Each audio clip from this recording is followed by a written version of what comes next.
always feeling kind of run down and tired, it may be we're being told now that this person is looking at the blood of many, many people, and in almost everyone this fungus shows up in their bloodstream. So that's something we can take care of. If it becomes something in the lungs, we can do the tea tree oil inhales. We also know that we're getting a lot of particulate heavy metals, all of which not good for the body.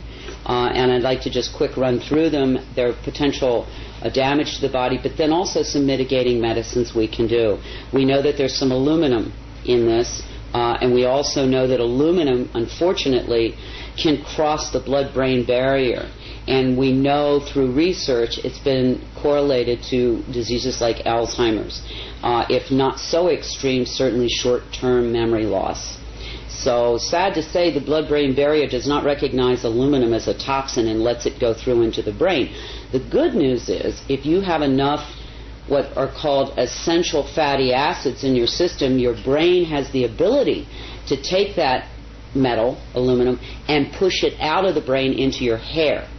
And I think that's why so many people who are getting hair analysis are seeing high concentrates of aluminum in their hair. It's the brain doing its job trying to get this toxin out. Some good essential fatty acids that you can consider are flaxseed oil, evening primrose oil, and most recently brought to me very profound is krill, K-R-I-L-L oil. It's a fish oil that's fairly pure. These essential fatty acids allow the brain to get rid of that aluminum. We also know that barium is part of the mix, and barium, besides being a carcinogenic, knocks pretty much all the potassium out of your body. And I'm seeing in my clients a lot of muscle weakness, a lot of heart palpitations, all related to either a complete loss of potassium or way too low level of potassium. So we know since we're bringing barium in and it's knocking the potassium out, we need to supplement more potassium in. And I would say for anybody who's listening to me, the responsible thing would be to say to share whatever you decide to do with your health care practitioner, because if you're on certain medications, it can contraindicate. But these are just general guidelines and information for people, not prescription, not diagnostic. Yeah. There is also apparently some titanium in this mix from your research, again another heavy metal, and magnesium. And for a long time I could not understand why that would be a bad thing, because we're always encouraging people, to take some magnesium in. However, my brother, who's a physicist, accidentally gave me an answer that I had been seeking 2 or 3 years, why I was seeing so many blood clots and thick, sticky blood platelets. And it's epidemic now, and constantly running commercials for blood thinners and on and on. Well, he tells me when you combine an aluminum ion with a magnesium ion, it clots the blood. So we have both of those in this mix.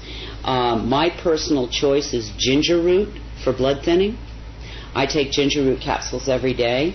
There's also an herb called ginkgo biloba that also thins the blood. But this is a very important cautionary. If anybody is on a pharmaceutical blood thinner, do not add in any of these other remedies, because you can get your blood so thin that if you cut yourself, your blood won't clot. So it's dangerous. So if you're on any pharmaceutical blood thinner, do not add in ginger root and ginkgo biloba and those kinds of things. But if you're not on a pharmaceutical, these are good natural things you may want to consider in terms of thinning the blood. And then there's I get this question all the time. People say, well, what can we do, to mitigate some of this? I mean, it's in every breath I take. That's something I think is hard for people to understand. This is not something previously I could say to people, please don't eat margarine. Please don't drink tap water. These things are not good for you. I cannot ask people not to breathe. But what I can say, there are things that you can do to mitigate the amounts of it that you're taking in. One thing that you well know I do is when I'm outdoors, I wear a mask. It's not comfortable. It looks silly. I get stares. But I have to tell you, since I've been doing that, I've noticed a big improvement in what kind of symptomology I've had to deal with.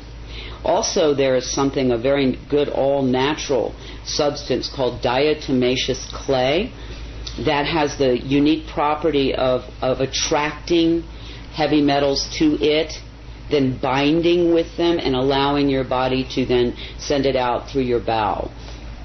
In most health food stores you can find it under the name of bentonite. You have to make sure, though, this diatomaceous clay that you're taking in is food grade, because they do have diatomaceous clay at the nurseries, and that's not pure.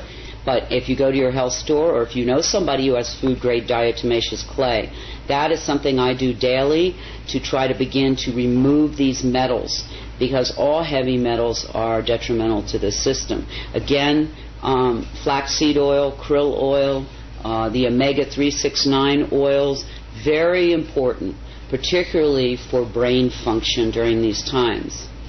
Potassium supplementation. And another epidemic is sinus infections, and that colloidal silver nasal spray I use, and I've had a lot of friends use it, and it's very effective with helping to clean up those sinus infections caused, I'm sure, by all these particulates. I don't know if you know, one of the top respiratory specialists in the United States was recently on the Today Show. He's written a book called something about the breathing crisis in this country. And he told, I think it was Katie Couric, I don't recall, who was interviewing him, maybe Ann Curry, that death or mortality from respiratory disease had gone from number 8 5 years ago to almost number 3. That's huge. That means that the third leading cause of death now in this country is breathing. And one has to wonder what could have happened in 5 years to have created that kind of crisis, is the only word I can think of. So this is something that anybody who breathes, and I'm assuming that's anybody who might be seeing this documentary, needs to be concerned not only for themselves but everyone they love. This isn't like a firing squad where everybody goes down and you get to watch it at one time. This is a cumulative poisoning that will demonstrate in different people in different manners depending on how strong their immune system was to begin with, what their genetics are, and many other factors.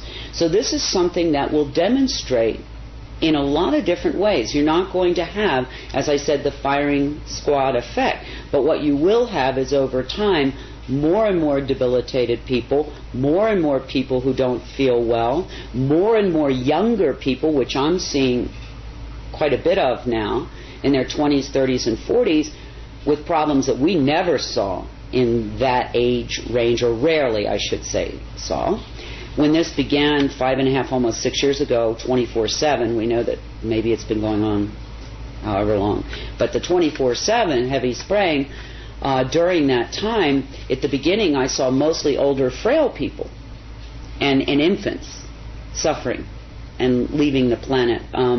But now it's coming down the old chronological scale here. So we're dealing with people, teenagers, 20s, 30s, 40s, 50s, with a lot of debilitating problems. And I know in Albuquerque alone, 5-6 years ago, 6 to 8% of the children were diagnosed as asthmatic. Today, as of now, it's 70%. It's devastating. These are children. I would say to anybody listening, one of the first and most important things that you can do is start to eat your medicine. Get rid of the junk food, get rid of the empty food, get rid of the zapped food, and begin to eat, if you can, organic and free range. If you can, at least good, whole, pure food. Don't zap it in the microwave. That removes all the good digestive enzymes and many of the nutrients. So start with your diet, because your body is under an insult that it's probably never in the history of man, I don't think, seen before. And in order for you to stay healthy and those that you love, you've got to really begin to pay attention to what you're eating, the water that you're drinking.